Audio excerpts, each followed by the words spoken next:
When Lena opened her eyes, the ceiling above her wasn't the popcorn-speckled one she'd stared at since college. It was smooth, sunlight-laced, and framed by a mobile of paper cranes that looked like they were caught in flight. Her mouth was dry, her memory a handful of blurred snapshots, glitter, a bass line under her ribs, a laugh that wasn't hers. And then a voice from the hall, low, careful, "It's okay, you're safe." She didn't know that voice. She didn't know this room. On the nightstand sat a glass of water, a neatly folded hoodie, and a note in blocky handwriting, "Guest room. Spare clothes in the top drawer. I'm in the kitchen, Evan." Her heart stuttered. Safe. Guest room. Evan. Who was Evan? Somewhere beyond the door, a kettle clicked, and a child's giggle cut through the shame building in her chest like fog under streetlights. Lena dialed her breath back from panic. She would not look away from this moment. She would not run. She would walk through the door and find out who saved her from a night she barely remembered, and why the word safe meant more than it should. If you've ever wanted a second chance to meet yourself, really meet yourself, don't look away now. Lena had promised herself she wouldn't stay late at the launch party, not this time. The venue glowed like a secret tucked into the city's ribs, only a street over from the train tracks where everything shook, glasses, hearts, resolve, whenever a freight car passed. She was there for work, she reminded herself, social media photographs, handshakes that felt like negotiations, a timeline of highlights to keep her followers fed. Her friend Nor had warned her, 2 drinks, and you Irish exit. Promise. Lena had nodded. Promises were easy when your shoes were still dry. The party looked like it had been designed by someone who had never been sad a day in their life. Balloon clouds, a neon sign that looped the word begin in cursive, cocktails named after the founders' inside jokes. Someone she knew pressed a glass into her hand with the same casual confidence of people who never run out of gas. "One won't kill you," he said, and she thought of how often she had calibrated herself around other people's gravity. 1 became 2.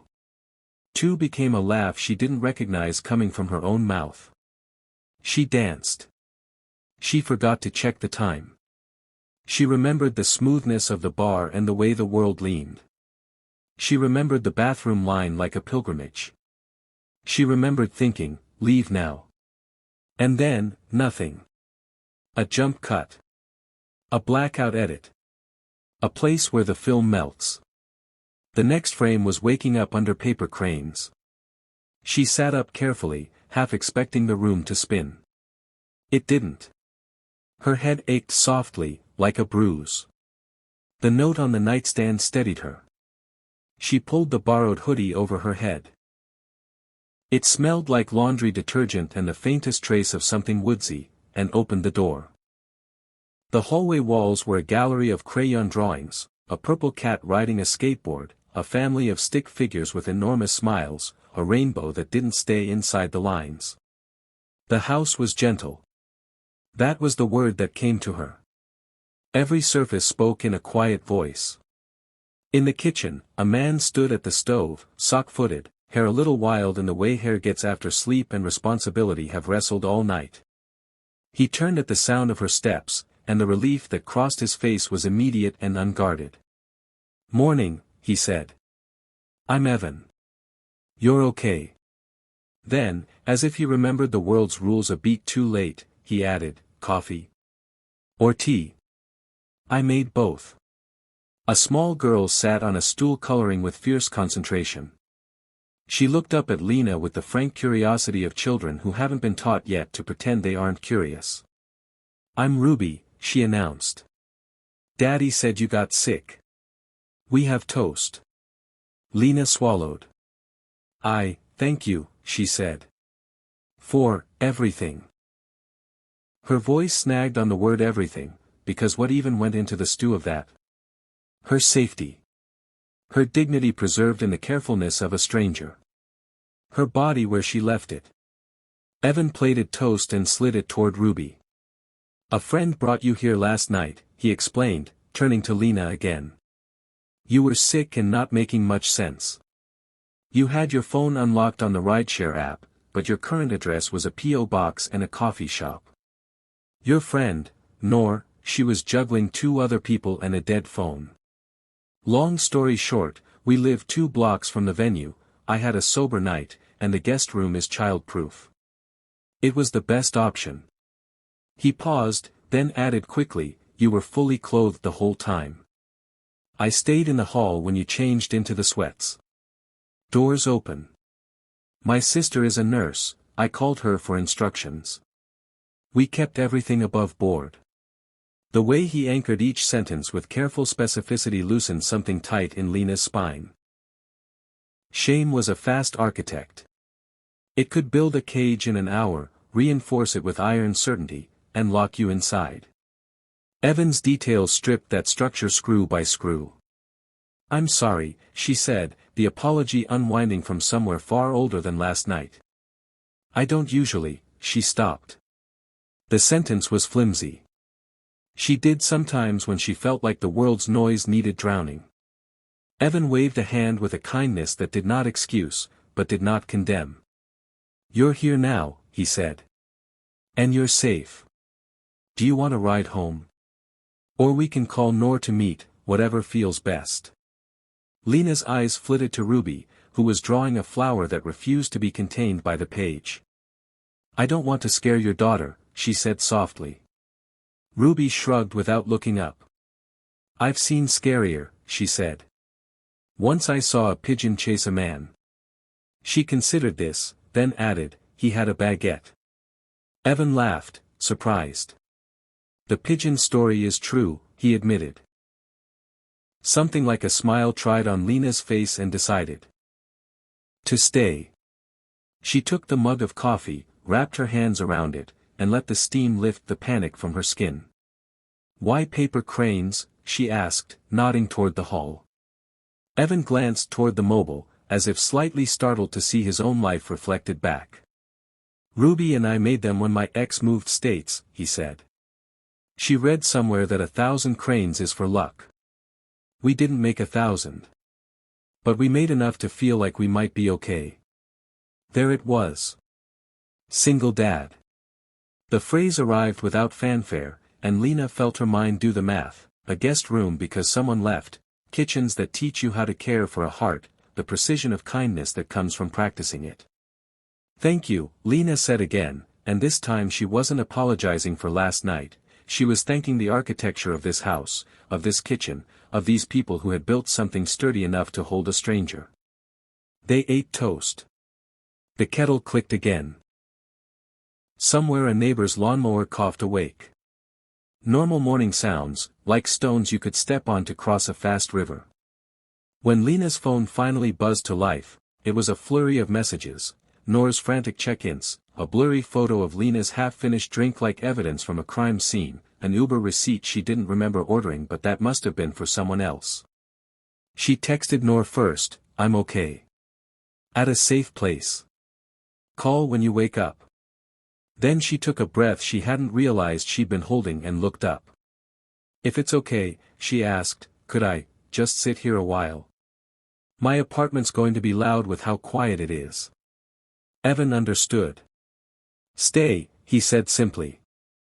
Ruby's got soccer at 10. You're welcome to ride along or nap until we get back. No pressure.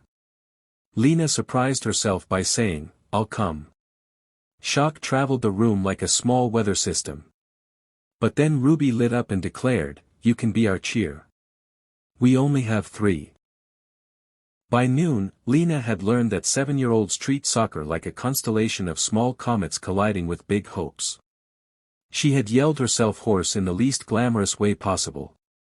She had watched Evan kneel to tie a dozen shoelaces that weren't his child's, refill water bottles, and clap for the kid who scored on the wrong goal. She had felt, for the first time in months, that she wasn't endlessly auditioning to be loved. When Evan dropped her home, Lena stood on the sidewalk for a second longer than necessary. I have your hoodie, she said, tugging its hem. It looks better on you, he said, then flushed. I mean, keep it until you feel like giving it back. No rush. I'll launder it, she said. He smiled, a real one this time. I believe you. That afternoon, Lena cleaned her apartment like she was making it hospitable to a version of herself she had been postponing. She opened windows. She deleted the numbers she only texted after midnight. She put a sticky note on the fridge, "Be where you want to wake up." And then, because gratitude nagged at her like a song she couldn't place, she baked banana bread badly and brought it over. Evan accepted it with reverence and Ruby declared it delicious disaster, which somehow made Lena feel more seen than praise would have. So began a slow orbit. They made a habit of small rescues. Lena grabbed Ruby from aftercare when Evan's meeting ran long. Evan replaced the battery in Lena's smoke detector when it chirped at 3 a.m. like a tiny insomniac. They did not name what was building, because naming invites answers and answers invite endings. They honored the precariousness of their beginning by keeping it honest. Still, gravity is gravity. By the time the cranes had gathered a film of dust and Ruby's soccer cleats had grown a size, Lena realized the house's gentle voice had started sounding a little like home. But stories don't stay kind just because kind people are in them. There was a party invitation, of course. There always is. Nor, forgiven and still ferociously protective, sent it with a warning. "We'll have a plan," she texted. "Partners, water rounds, bail codes." Lena stared at the RSVP link a long time. It wasn't just about drinks. It was about the scene, the noise, the old version of herself that liked to turn into fog when hurt pressed a thumb into her sternum. She thought of Ruby's big loud laugh, of Evan's careful voice, of the mobile of cranes that had listened to the house breathe at night. When she told Evan about the party, he didn't own or solve her life. He didn't tell her what to do. He just asked, "What would make you feel proud of yourself tomorrow?" No one had ever asked her that before, not like that. She glanced at the sticky note on her own fridge in her mind. "Being where I want to wake up," she said. Evan nodded. "So let's design for that."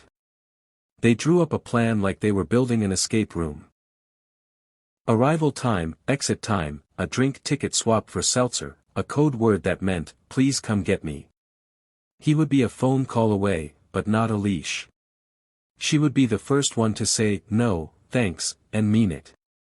The night of the event, Lena looked in the mirror and saw someone she recognized from far away and long ago, ambitious, yes, and sharp, yes, but also equipped.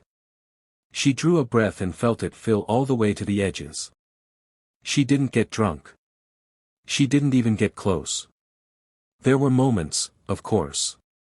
An old ghost of a friend pressed a glass toward her with that same cavalier charm. She pressed a water bottle in return like a tiny rebellion. The DJ played just the right song at just the wrong time and her chest turned into a bruise again. She stepped outside and named what was happening out loud to no one in particular, because naming a feeling, this is grief. This is fear. Takes away its favorite weapon. At 11 on the dot, she left. The city winked in 1,000 windows. She dialed Evan but didn't speak when he picked up, just let the small silence between them be its own sentence. "Proud of you," he said, not as a reward, but as a recognition. She took a cab to the darker street not because she had to, but because she wanted to see the cranes when she walked in. And when she pushed open the guest room door to hang the hoodie back on its chair, the hoodie he'd told her to keep until she felt like returning it, she realized she had found her answer to a question she hadn't even known she'd been asking. Where do I belong? Here, she thought. Or at least, with the person I am when I'm here. Chapter 2, The Messy Middle and the Braver End. There are no clean lines between before and after. There are, at best, slightly tidier smudges.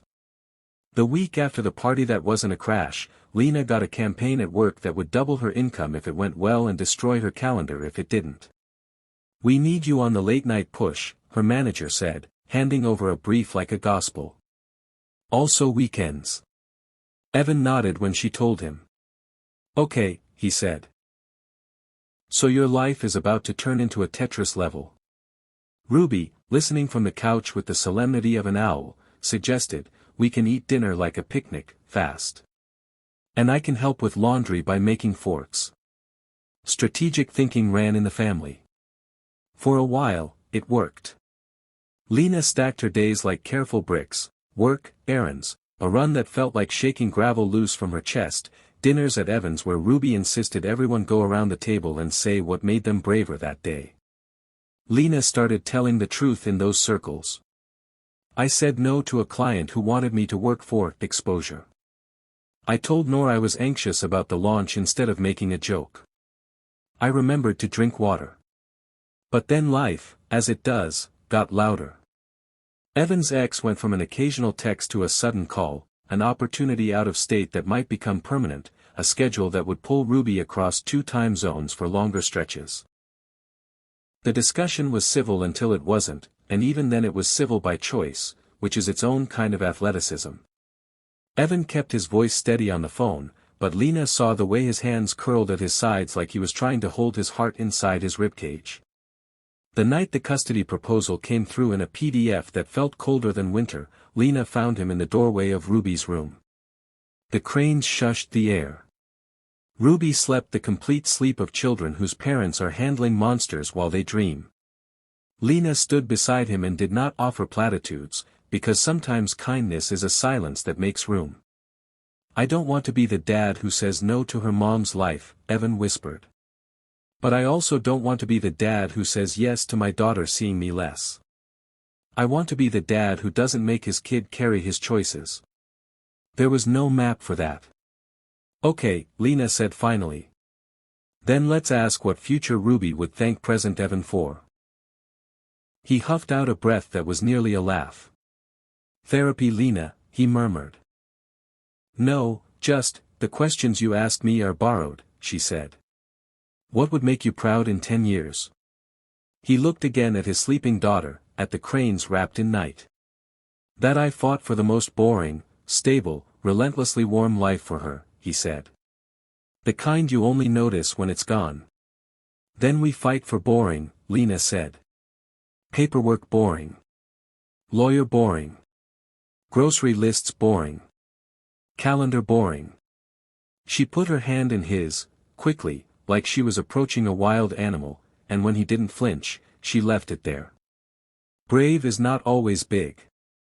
Sometimes it's just not leaving.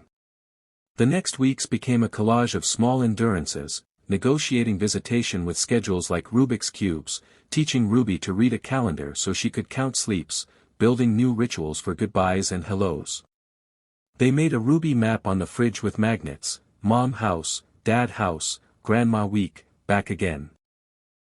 They gave Worry a chair at the table and then refused to let it order for the whole family.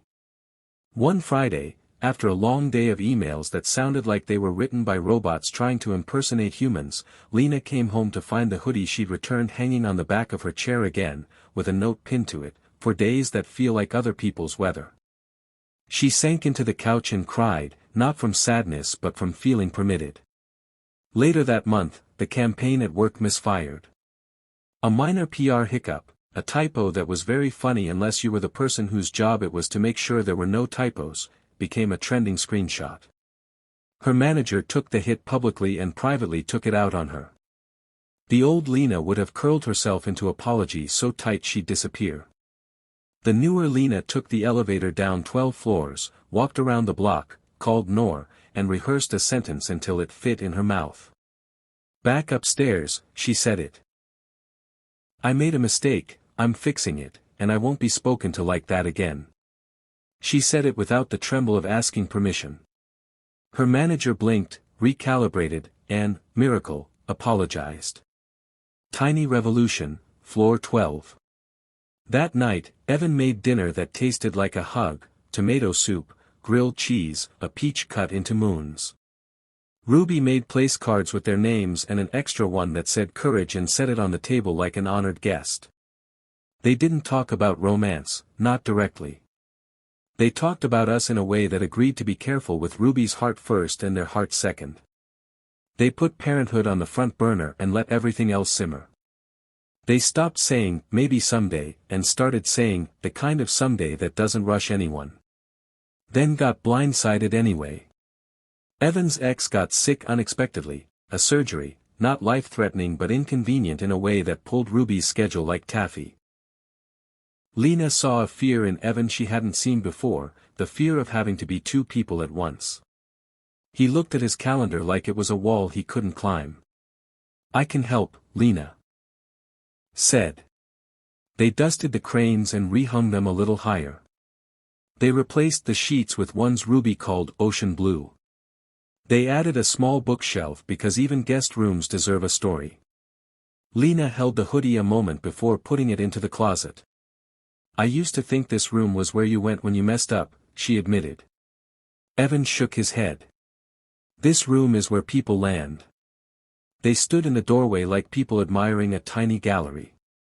And something about the way the light came through the window, something about the cranes, forever mid-flight, made Lena brave enough to say, "I love you."